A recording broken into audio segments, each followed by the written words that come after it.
Bumaril si Senate Sergeant at Arms Mau Aplasca kahit wala namang tao. Yan ang nakuhanan sa CCTV ng magkabarilan umano sa Senado.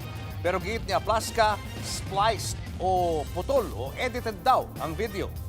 Live mula sa TV5 Media Center, nasa frontline ng balitang yan si Mon Gualvez. Mon, anong update ngayon kay Aplasca? Julius, malinaw daw na nilabag ni retired Police Major General Mau Aplasca yung tinatawag na Rules of Engagement base sa nakasaad sa Implementing Rules and Regulation ng Republic Act 1197 o yung Private Security Services Industry Act. Hindi rin daw katanggap-tanggap yung ginawang warning shots ni Aplasca. Katunayan, lumalabas pa nga raw ayon kay Interior Secretary John Vic Remulla na 3 beses nagpaputok ng baril ang suspended Senate Sergeant at Arms. Taliwas sa unang sinabi nito na 1 beses lamang siyang nag-warning shot. Pasado alas 7 ng gabi bago ang putukan, narinig sa Senate premises sa 2nd floor ang drilling sa 1st floor ng GSIS main building. 7:44 p.m. nang i-assemble ni Senate Sergeant at Arms Mau Aplasca sa Senate premises ang mga Marine Security, PNP PSPG at OSAA security personnel. Ikinasa rin nila ang kanilang mga baril. Matatanda ang sinabi rin ni Aplasca na meron silang aarestuhin. General Aplasca did it in full view of the press. In full view of the press, he gave the order to lock and load, and he asked them to follow. He allowed them to follow up to a certain point. In normal situations, if there is a perceived confrontation, you will clear the building of all personnel because of possible stray fire. Papunta na sila niyan sa target area o ang pinto papunta sa outdoor canteen area hallway at Kalayaan Garden ng GSIS kung nasaan ang 2 NBI agents. Kita riyan si Aplasca na may hawak na mahabang baril. Lumapit siya sa pinto kasama ang ilang OSAA security. Bandang 7:46 p.m., nagkagulo na sila. Ayon kay Remulla, posibleng ito raw ang unang beses na nagpaputok ng baril si Aplasca.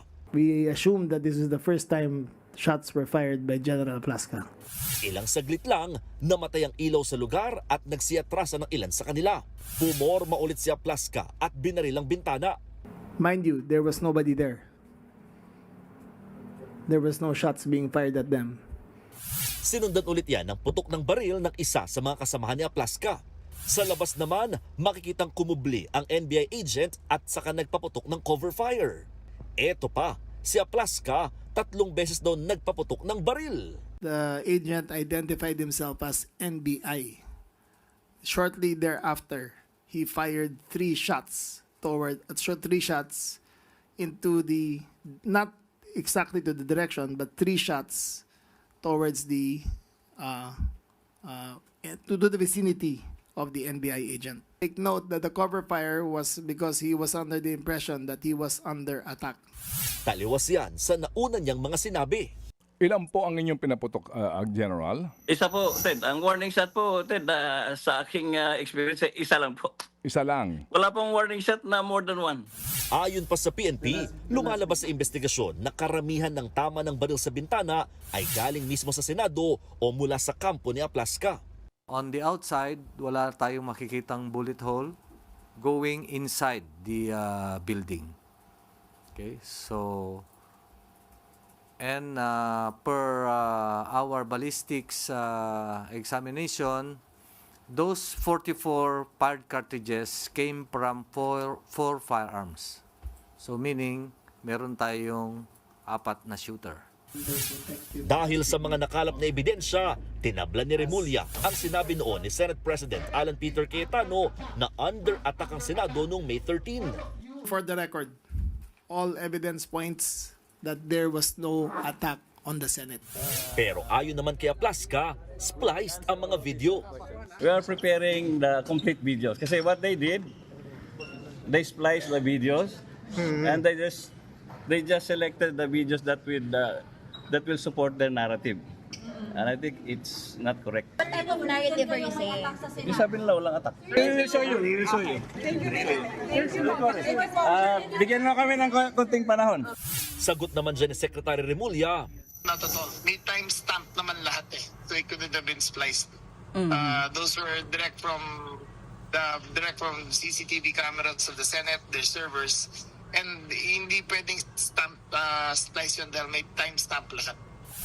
Inirekomenda na ng PNP-CIDG sa Department of Justice na kasuhan ang ilang tauhan ng OSAA.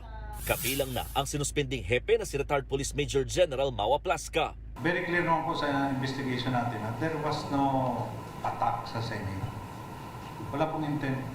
In fact, if there is really a perceived na attack na ongoing, we can ask the same OSAA, bakit nila inabandon yung lugar after na magkaroon ng shooting. Yung paggamit po ng baril ng OSAA is covered by the implementing rules and regulation wherein there are 6 stages na kailangan nila munang i-observe before the use ng lethal force. Malinaw daw na nilabag ni Aplasca ang rules of engagement base sa nakasaad sa Implementing Rules and Regulation ng Republic Act 1197 o Private Security Services Industry Act. The most responsible thing to do is to talk first before draw your firearm. If there is a problem, let us talk first. If there is a question, let us I have to ask you first. You have to explain your side first. Bukod dyan, hindi rin tinatanggap ng CIDG ang pagsasagawa ng warning shot ni Aplasca, lalo't ipinagbabawal na raw ito ng pulisya sa mga taong lugar gaya ng Metro Manila. Walang dapat na ipagtanggol kasi wala naman po nag-a-assault sa'yo. There was no attack. Tinawag din ng CIDG na panic firing ang mga naging hakbang ng OSAA, habang defensive naman ang ginawa ng mga tauhan ng NBI na nagpaputok din ng baril. Julius, matapos ang gun-related incident, sabi ni Aplasca, expected naman na raw niya na makakasuhan siya tungkol nga dito. At sabi rin ng CIDG, kasabay niyan, isinuko na rin ni Aplasca ang kanyang 9mm Scorpion pistol matapos ding ipasabpina ng pulisya. At nakatakda itong sumailalim na nga sa ballistic examination at inaalam din ng CIDG kung ito ba yung parehong baril na ginamit at nakuna ng CCTV footage ni Aplasca sa Senado.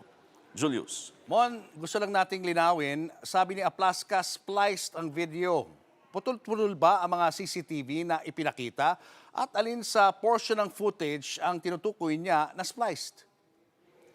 Maikli, Julius, yung mga naging tugon ni Aplasca sa mga tanong ng media sa kanya. Hindi tinukoy kung anong eksaktong footage yung sinasabi niyang spliced o edited at putol. Pero sa ipinapakita kasi sa media na mga presentation ng mga CCTV footage, ito yung naka-presentation type. Kaya talagang technically, putol-putol talaga yung mga naturang footage. Pero makikita at mapapansin din talaga dito na may mga timestamp, no? Or may mga oras doon sa CCTV footage na binibigyang linaw ng insidente na pagkakakuha sa loob ng Senado noong nangyari nga itong gun-related incident.